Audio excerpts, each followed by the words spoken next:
நம்ம இன்றைக்கி கருப்பு கவுனி அரிசி கஞ்சி எப்படி செய்யலான்னு பார்க்கலாம். அதுக்கு நைட்டே ஒரு டம்ளர் அரிசியை ஊற வச்சுடுங்க. குறைஞ்சது 8 மணி நேரம் ஊறணும். அப்போ தான் அந்த கஞ்சி நல்லா வேகும். ஊறின அரிசியை மிக்சியில் போட்டு அரைச்சி எடுத்துக்கோங்க. கொஞ்சம் குறையாக அரைச்சி எடுத்துக்கோங்க.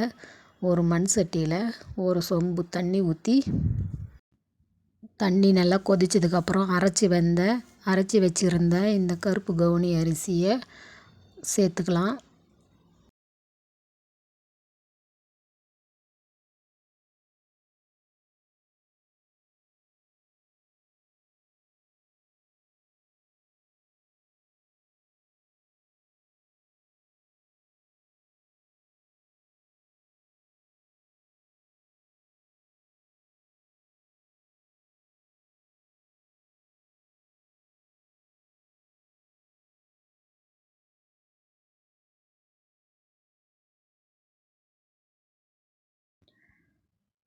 அடி பிடிக்காத அளவுக்கு நல்லா கிளறி விடுங்க. அந்த கஞ்சி வேகிற வரையிலும் உருண்டையாக இருக்கும் இல்லையா, அதெல்லாம் வேகிற அளவுக்கு நல்லா உடச்சி விட்ற அளவுக்கு நல்லா கிளறி விடுங்க கரண்டியிலேயே.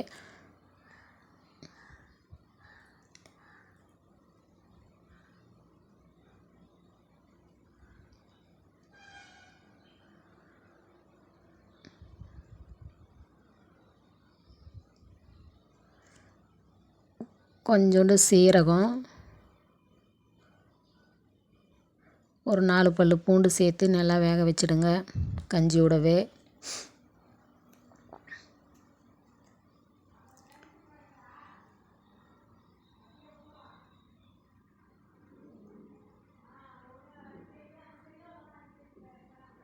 கஞ்சி நல்லா வெந்துடுச்சுங்க.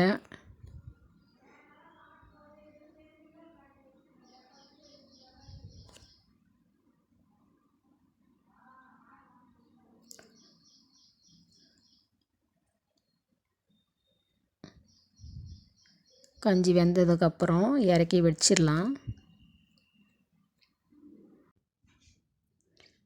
இறக்கி வச்சதுக்கப்புறம் கூட எப்படி பபிள்ஸ் வருது பாருங்கள். சட்டியில் சமைக்கிறது இதுதான் ஒரு ஸ்பெஷலு.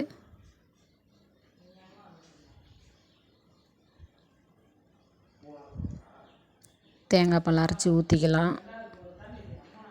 தேங்காய் பால் அரைச்சி அதோட மிக்ஸ் பண்ணி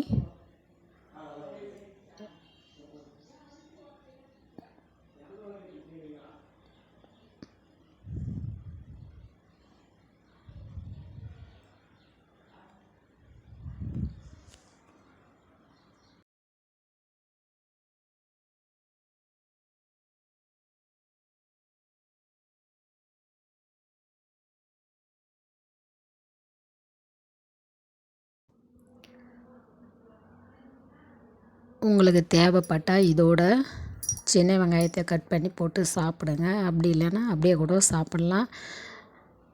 சத்து நிறைந்த சிவப்பு கவுனி அரிசி. நீங்களும் இதே மாதிரி செஞ்சு சாப்பிட்டு பாருங்கள்.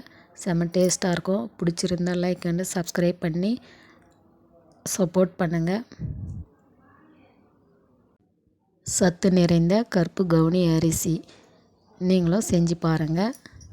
சப்போர்ட் பண்ணுங்கள் ஃப்ரெண்ட்ஸ்.